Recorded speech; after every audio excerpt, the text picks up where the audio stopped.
Shalom, selamat pagi saudara-saudaraku yang dikasihi oleh Tuhan Yesus Kristus. Selamat berjumpa di renungan pada pagi ini. Semoga damai sejahtera dari Roh Kudus menyertai dimanapun saudara berada. Doa dan harapan saya semoga saudara semua berada dalam keadaan baik, sehat, dan selalu ada di dalam lindungan Tuhan. Mari saya ajak saudara-saudara semua sebelum mendengarkan kebenaran firman pada pagi hari ini, mari kita satu di dalam doa.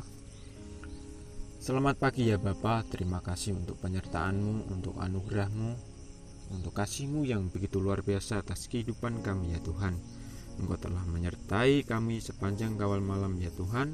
Bagaimana Engkau telah membimbing kami, menjagai kami dalam istirahat hingga pada pagi hari ini. Engkau masih memberikan kami kesempatan untuk hidup, untuk menghirup udara yang segar daripada-Mu saja Tuhan. Dan juga sebentar kami ingin mendengarkan sabda akan kebenaran firman-Mu. Berikan hikmat pengertian yang daripada-Mu ya Roh Kudus, agar bisa mengerti akan firman-Mu. Hanya di dalam nama Tuhan Yesus Kristus kami sudah berdoa. Amin. Untuk renungan pada pagi hari ini kita buka di firman Tuhan di dalam Daniel 2 ayat 13-23. Beginilah firman Tuhan, pada saat titah itu dikeluarkan agar orang-orang bijaksana dibunuh, maka Daniel dan teman-temannya juga terancam untuk dibunuh. Lalu Daniel memberi jawab dengan cerdik dan bijaksana kepada Aryok, kepala pengawal raja yang telah pergi untuk membunuh semua orang bijaksana di Babel. Berbicaralah Daniel kepada kepala pengawal raja itu, mengapa titah yang begitu keras ini dikeluarkan oleh raja? Kemudian Aryok memberitahukan berita itu kepada Daniel. Daniel pun menghadap raja dan memohon kepadanya agar raja memberinya waktu untuk memberitahukan makna mimpi itu kepada raja. Sesudah itu Daniel pulang ke rumahnya dan menceritakan titah raja kepada teman-temannya, Hananya, Misael, dan Azaria, dan mengatakan kepada mereka untuk memohon belas kasih kepada Allah semesta langit tentang rahasia-rahasia itu, supaya tidak ada seorang pun, baik Daniel dan teman-temannya, yang dilenyapkan bersama-sama dengan orang-orang bijaksana Babel. Kemudian rahasia mimpi raja disingkapkan kepada Daniel dalam suatu penglihatan pada malam hari. Lalu Daniel memuji Allah semesta langit. Berbicaralah Daniel, terpujilah nama Allah kekal dan selama-lamanya, sebab dialah yang mempunyai hikmat dan kekuatan. Dialah yang mengubah masa dan waktu. Dialah yang mengangkat raja dan memecat raja. Dialah yang memberi hikmat kepada orang-orang bijaksana, dan akal budi diberitahukannya kepada orang yang berpengertian.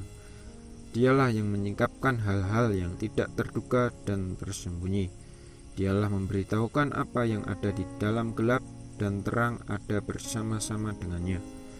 Ya Allah nenek moyangku, kupuji dan kumuliakan Engkau, sebab Engkau telah memberikan hikmat dan kekuatan. Sekarang telah diberitahukan kepadaku apa yang kami mohon kepadamu. Engkau telah memberitahukan apa yang diminta oleh Raja. Saudara-saudaraku yang dikasihi oleh Tuhan Yesus Kristus, setiap orang pasti pernah mengalami kekhawatiran, apalagi di saat situasi di sekeliling kita yang mencekam dan mengancam nyawa. Terkadang manusia mengalami kepanikan, takut, khawatir, semua menjadi satu dan tak punya pengharapan. Namun kisah Daniel mengajarkan kita, Daniel pernah juga berada di posisi yang demikian. Ketika itu Raja Nebukadnezar menyuruh untuk membunuh semua orang bijaksana di Babel, karena tidak ada satupun yang bisa mengartikan mimpi sang raja. Daniel, Sadrak, Mesak, dan Abednego termasuk orang yang bijaksana. Kehidupan mereka terancam untuk dibunuh oleh raja. Akan tetapi di tengah ancaman dan mungkin juga ada rasa kekhawatiran, mereka berempat datang ke Tuhan meminta hikmat pengertian hanya kepada Tuhan saja. Sehingga pada akhirnya Tuhan memberikan pengertian kepada Daniel, sehingga Daniel bisa mengartikan mimpi sang Raja Nebukadnezar. Pada kehidupan kita saat ini mungkin kita merasa khawatir, tidak ada harapan, atau nyawa kita sedang terancam oleh karena pandemi yang tak kunjung berakhir. Namun kita perlu belajar dari kisah Daniel, Sadrak, Mesak, dan Abednego, yang ketika berada dalam kondisi yang terancam, mereka mencari Tuhan dan meminta pertolongannya. Satu hal yang harus kita sadari bahwa semua yang ada di dalam dunia ini Tuhanlah yang memegang kendali. Jika ada di antara saudara yang saat-saat ini sedang mengalami sebuah pergumulan dan merasa khawatir, mari datanglah ke Tuhan, meminta pertolongan kepada Tuhan Yesus supaya selalu dikuatkan oleh Roh Kudus yang ada di dalam diri kita, sehingga kita mampu untuk menjalani kehidupan di lembah kekelaman untuk memperoleh kemenangan yang Tuhan telah sediakan. Dan percayalah, masa depan sungguh ada dan harapan kita tidak akan hilang bagi orang yang sungguh-sungguh hidup di dalam Tuhan. Amin. Mari saudara-saudara semuanya, saya ajak untuk berdoa.